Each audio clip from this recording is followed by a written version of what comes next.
从母亲怀里落下来。最后呢，我觉得全世界最公平的就是这个，是吧？死就是最公平的，是吧？我看我们很多朋友，台湾朋友，马来西亚朋友都在学习这个观点，我也是很接受的，是吧？死，全世界最公平的是死。你不管有多少劫，最后也要死；不管你多大的官，也要死。关键死的光荣嘛，有意义嘛，有价值嘛。所以毛主席说：“人固有一死，要么如泰山，要么如鸿毛，是吧？”最后烧成一撮灰，又放在地里面。你撒在大海，撒在江河，撒在哪里，都还是落到地啊，是吧？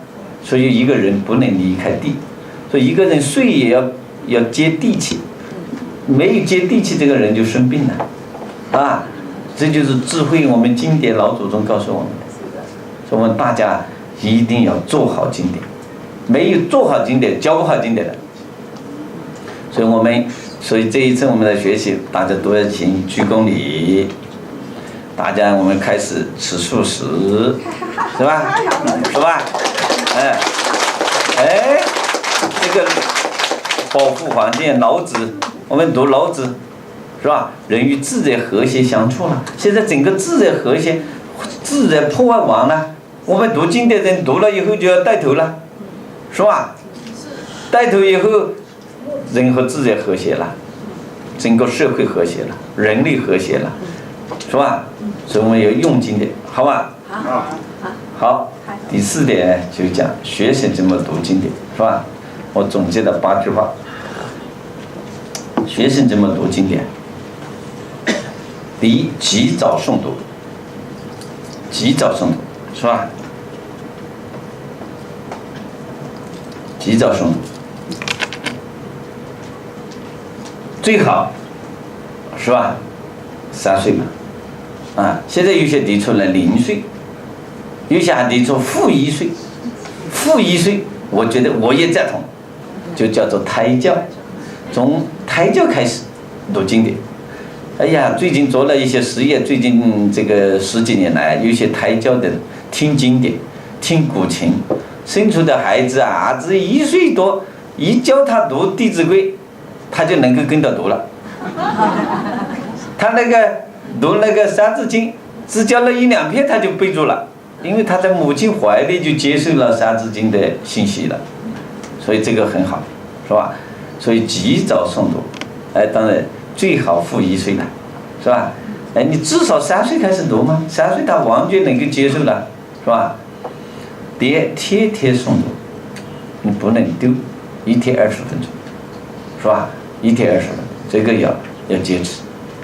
第三，静心诵读，读经的还是心要静，要创造一种安静的。我觉得我是怎么来解答这个问题？有些说小朋友他注意力很差，要他怎么安静得下来呢？我是在你开始读的时候要他静心。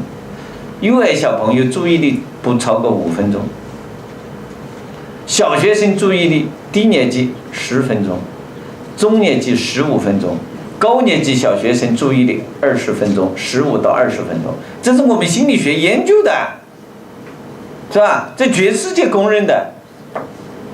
所以我们就要求读的时候，你看全国都总结了，把书摆好，我们台湾朋友也把书摆好，我们大陆经常大家总结，把左手把书压住，右手那个数字，所以大家总结叫一指读书法，是吧？一个指头一指读书法，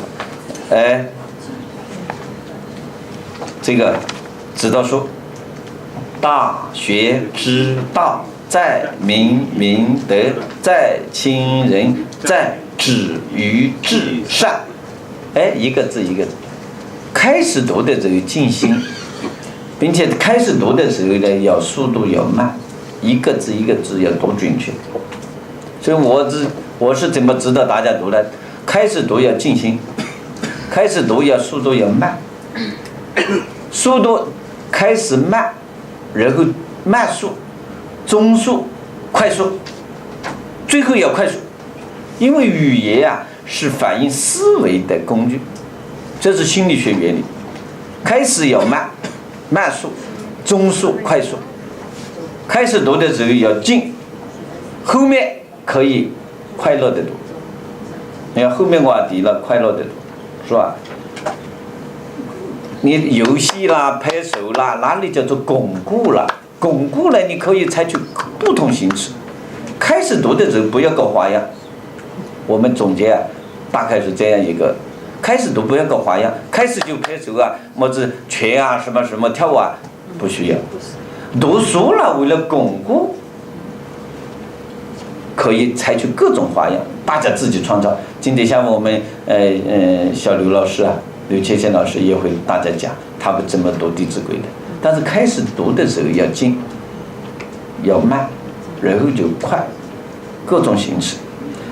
第四呢，有轻松诵读。我为什么强调轻松现在我们一些小学早读课，一些校长看哪个班读书声音越大，这个班读书就读得越好。不能声音大来决定读书的效果，是吧？你们试一试，读书很耗精力的。你看我们老师讲课，我们讲课很要精力的，一下来就觉得很累的，因为我们每一天讲，腰也痛，是吧？坐在这里腰不痛，因为主要精力去上课去了，一下来腰痛，是吧？所以我们过去就鞠躬礼太做少了，是吧？所以我们耗精力，你要去想想你本身学生早上就没吃好，你看我们现在早餐，学生的早餐是最差的，都早上太早了，还没开胃，学生不想吃。那么就是那么一点精力，你早上一读，声音读得很大，把精力全部消耗了。到了学其他的语文、数学其他课就没精力，就打瞌睡了。你看现在我们小学、中学好多打瞌睡的，与老师教学也有关系，与我们的教育有关系。你看苏联的教育，前苏联现在叫俄罗斯分成很多国家。苏联教育家苏霍姆林斯基，前面我讲的苏霍姆林斯基他的学校的课表，我就学他这一条。他的课表，第一节课，中学第一节课50分钟，第二节课40分钟，最后一节课只有30分钟了。他根据学生的精力、生理规律来安排课表，安排作息时间。你看我们刘校长，你家里是不是